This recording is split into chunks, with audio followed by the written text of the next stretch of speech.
What's up guys, welcome back to the iherng podcast, and today we will answer a question from email.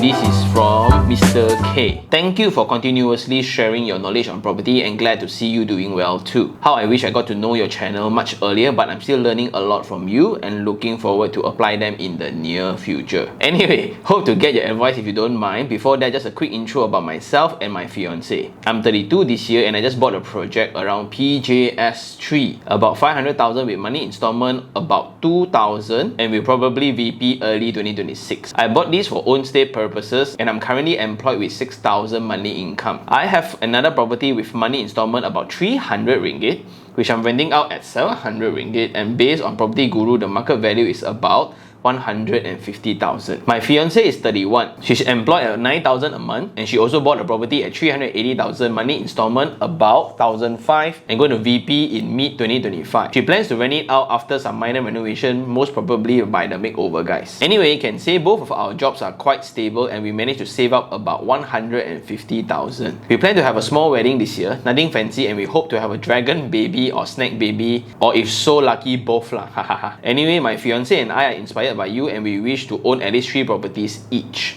Finally, my question to you is, what would you do if you're in my shoes, where we are moving up in the next stage of life of getting married and having 1 to 2 kids and plan to expand our property portfolio? We know having a kid is not easy financially and we are both coming from humble families and we want to be independent, not relying on our parents. I think these questions will start to become more popular and you have probably received a couple of them. Anyway, looking forward to hear your thoughts on this and continue to do what you do, bro, because you're killing it. Wow. Cheers, Mr. K. Thank you very much, Mr. K. Congratulations, right, on the wedding, on the upcoming wedding. Just that I'm not too sure what's the real question. Let me try to start this conversation. You want 3 properties plus your wife 6. Okay, why 3 properties, right? So for those who are new to the channel, who are not very familiar with this concept, my goal of the channel is to enable every Malaysian to have at least 3 properties before they retire, right? 3 properties. And why 3 properties is, 1, for your own stay, so you can grow old in it and you'll forever have a home to live in, right? The second, you can sell off to finance your lifestyle or to finance your living, so that's for living expenses. The third one is just in case, for medical emergencies, or just in case your kid is a genius, he now wants to study medicine, or he gets a partial scholarship to UK or whatever, right? Those cost a bomb. Third one, and I still remember when I started introducing this concept, right? All the people are like, yo, 3 properties, you know, so easy, man, right? We will all start work around maybe 23, 24. So if you're a doctor, it takes longer, right? If you're an architect, it takes longer. But just imagine if you buy 1 property every 10 years. 30 years old, you buy 1 at 90% loan, so you can actually stay in that. At 40 years old, you get another one for investment. At 50, at this period, you should be earning some money, having some saving already.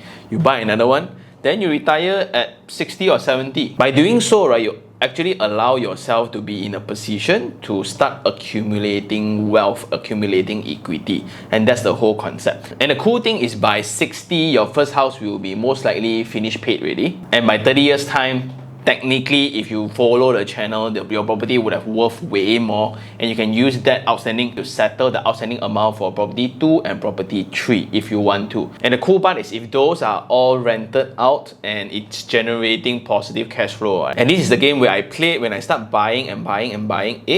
Actually, it's not that difficult. And I've developed this concept also after speaking to several elderlies, right? Like, especially for business entrepreneurs, like in their 20s, their 30s, their 40s, they just drive work like mad for the business. And their business peak when they are 45, 50, earn a lot of money. But when they are 60, right, then they start to think about exit strategy already, only to realize that their properties that they accumulated with the mindset of diversifying their wealth actually worth more than the business that they built. Okay, let's face it, a lot of SMEs in Malaysia, why they are still called SMEs? Because they lack of governance. It's still that one person running the whole show. So if this person not around, right, the business wouldn't worth much. Someone like this channel That's why the valuation is not as high. Well, that's a business idea altogether already. There should be consultants in trying to figure out and help these businesses be valued at a higher price by improving the structure or whatsoever. But for most of these owners, then they don't want already. They make their money, their children all go to university already, that's it lah, swa lah. And that got me thinking, like an asset class or an instrument that was bought with the intention of hosting the family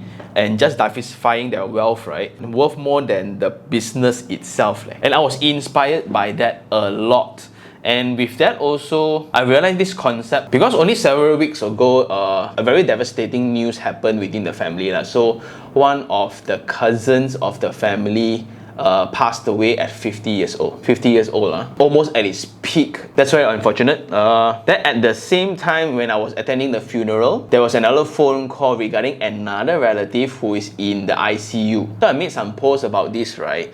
A few concepts in mind. Number one is we really underestimate how fast time can be. Like a lot of people think that 30 years, right? You're so long. How to pay finish a property in 30 years. I can barely make it through 30 days. Then the second concept to understand is inflation. Everyone will just observe inflation in their daily necessities, right? And that's how inflation is derived, right, actually. So you look at rents increasing around 5.5% from year on year based on last year in KL. Living expenses are increasing, like price of groceries is increasing, petrol, don't know yet, still got subsidy. Then everything else. And the last concept I've grabbed from this is lack of investment on our own self. And this will be the concept of how I will tackle this question. First of all, Mr. K, I think you are already on a winning side because you have 2 wives, got 1 already, so you got 3 properties altogether already, and now you want to start a family. And you are on a very strong foundation because you have all this awareness on how to spend money, how to budget, how to make comparison between expanding the family versus investing for their future. So in terms of investment wise, I think the own stay one is the own stay one. The 150,000 property, I think it's an apartment or it's either a single story house, don't know where, definitely not in KL. I assume you might want to consider exiting the second property. If the property is 150,000, right, how much more can it go?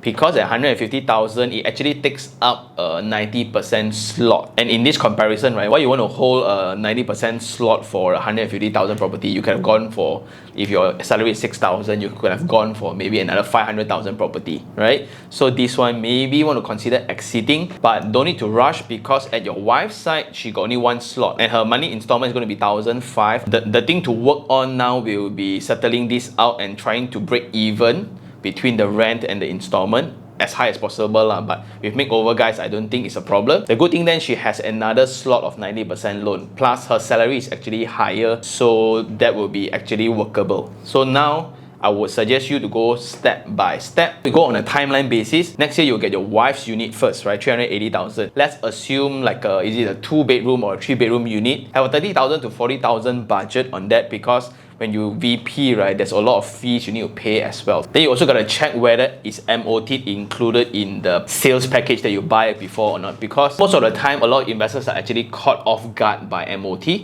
So that's one. 50,000 on next year, you sort it out renting out. Then at this timeline, you want to get married, right? So what's the budget for the marriage? And this is between you guys lah. So for me, I just merely did a 20 to 30 table lunch gathering because lunch is way cheaper and I can save a lot on the alcohol cost because lunchtime people don't drink as much. But I would suggest to actually go travel a little bit more, right? This sounds weird from me. This is a total curveball for me. Why? Because when the baby comes, as per your plan, when the baby comes, goodbye 二人世界. No more 2-person world already, right? No more you and I, it's we already. And it's going to be way more challenging to travel with a kid. And let's assume you're very efficient and 2016 then you will have the kid come, right? By 2016 then your home will be ready. And home, the budget of renovation will then be different because now it's entirely dictated by you. You want to gao furnish it or you just chin-chai furnish it. The difference will be around 50 to 60,000 again. So in total, that 150,000, I like that it's there as cash and everything is pretty much planned out. What caught me off guard when my son came into the picture, right, was the expenses. So he's a COVID baby, and I'm very fortunate I have some form of sponsorship by the hospital. So we had some discounts on the hospital fees, but the cost of it is still like around 15,000, 18,000 on a private hospital lah. So that's surprising. Another thing that caught me off guard is the confinement center fees. So a lot of people would just think that, hey, maybe get the mother-in-law or my mother to take care, right? Bro, pay the money. Pay the money to rest for 28 days, right? I think now confinement centers are charging around 13 to 15,000 per month. Like you want premium is around 20 to 22,000 per month. To me, worth it. Because it's very tiring after the wife comes up from the labor room, and if it's a C-sec, right, for like 3 to 5 days, right, it's going to be very painful. She's going to need a lot of sleep. Then you will get introduced to the breastfeeding processes. Then you will need to start getting familiar with all the bottle washing, all the equipment and all the procedures and things like that lah. And within that time also you start buying children's and baby stuff. So this is the part where you don't need to overspend. Like I bought a very cool baby car seat. I think that's the best purchase of last year, where I have a baby car seat that can actually turn. Because that first car ride fetching the baby back out of the hospital, right, is going to be the most scariest car drive ever in your life. So kanjiong, looking at him behind, right? Wow. There's some communication between the couple also. You need to figure out, is she going to continue working? If she is, then how do you then make sure the baby is taken care of? Some who are fortunate enough to have in-laws or parents to take care, then you save a lot of money. Because for my kid now, his daycare fees from 9 to 6 o'clock is around 1,008 average. So it's 1,007, 1,008, and for infants it's going to be way higher. So after listening to all this, right, what's going to definitely happen is expenses is definitely just going up higher and higher, right? Yes, there will be alternatives for cheaper solutions like going to the government hospital, no need to go to the tier 1 confinement centers, but the whole entire goal of us being in a wealthy position, right, or to pursue wealth, is to have more options. We can choose to downgrade if you want to, but let's just budget for the highest first lah, no harm. So by laying all that out, right, the property game, maybe you can just think about the last slot, which is the second slot of 90% for your wife. So to fulfill that slot, you can either go for new properties, sub-sale property, auction properties, or bulk purchase properties. I would suggest to go for bulk purchase deals because you need to ensure the right ones that you buy. And within this period of getting ready for the wedding, getting ready for all these baby things, right? Maybe your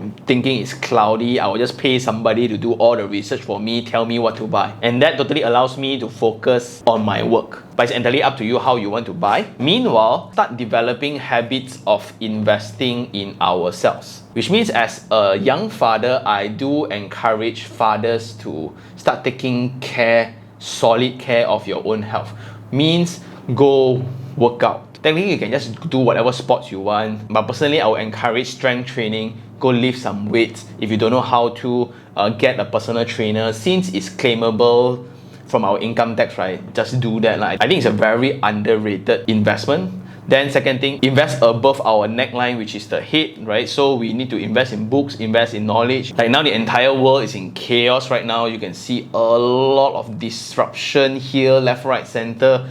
AI is coming, crypto is going to have a bull run soon. Well, at least that's what the media is saying. Are we ready for all those kind of things? The last one will be protection, because now two individuals, right, is trying to form a nucleus, a family unit all together. And you as the breadwinner, your wife as the breadwinner of the family, you guys need to be taken care of first. And what I like about your situation is this. You can focus on building the family for the next 15 years to come. Your property is self-running already, and you will have 3 properties at maybe you get 4th, the last one, right? By the time they are 7 or 8 years old, things kind of stabilize already. They start going back to primary school already. Our monthly books are kind of loose already. We have abundance. We get to save more money already. Then we start coming back into investment. Also not too late, because you are already in a position to allow yourself to start accumulating wealth, to start building equity within your portfolio. As bullish as I want everybody to keep investing in properties, I understand that it's not viable because ultimately we are all restricted by our active income. So I realized in between purchases, because now you just buy one, right? You need to wait for a while, start building your bullets again, save some get money again, go chill a little bit first before buying the next one. A lot of investors are like that. I will also suggest then to have diversification within your asset, because now you are a family already, you will need to have some spare cash. Means at any moment of time, the 150,000 now is in cash form, right? Do you really need that much? And the format of saving that capital is also different. Is it in stock form? Is it in crypto? Is it in NFT? Is it in watches? Is it in FD? And the difference between putting in FD versus clearing the property altogether, you can figure out those alternatives while building the family. So every month, instead of just thinking about one big chunk of capital to buy a property, right? You can periodically save some amount, like 500 a month, 1,000, 3,000, 1,000, 3,000, just save aside first. A lot of people just underestimate again every month like 1,000, right, to save. A year you have 12 already, and by 4 years, right, you have 48,000. That's good enough for a down payment already. The only thing that I cannot decide for both of you is the scale of the marriage ceremony that you guys are going to have lah. The trouble with that is this is a once in a lifetime kind of thing, right? And a personal suggestion is to just have a simple one, but then go enjoy and travel the world a little bit, because after that you'll start understanding the concept of no time. Even your time is not your time at home. Imagine you work from 9 to 5, go back 6, 7 o'clock, the baby is back home, then you work for the baby and you have an infant, right? Goodbye sleep.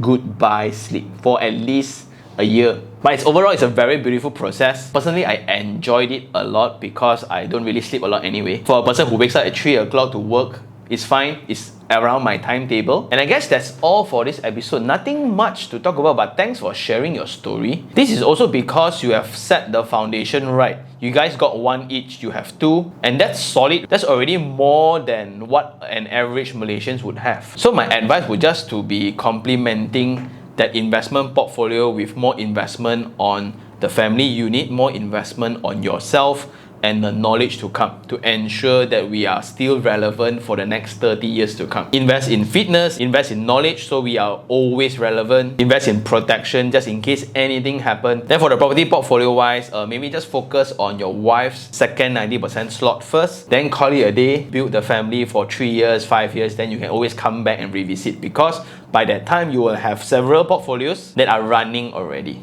And that's the benefit of investing young. So proud. I'm very, very proud, and I'm very, very happy to hear stories like this. And I guess that's all for this episode.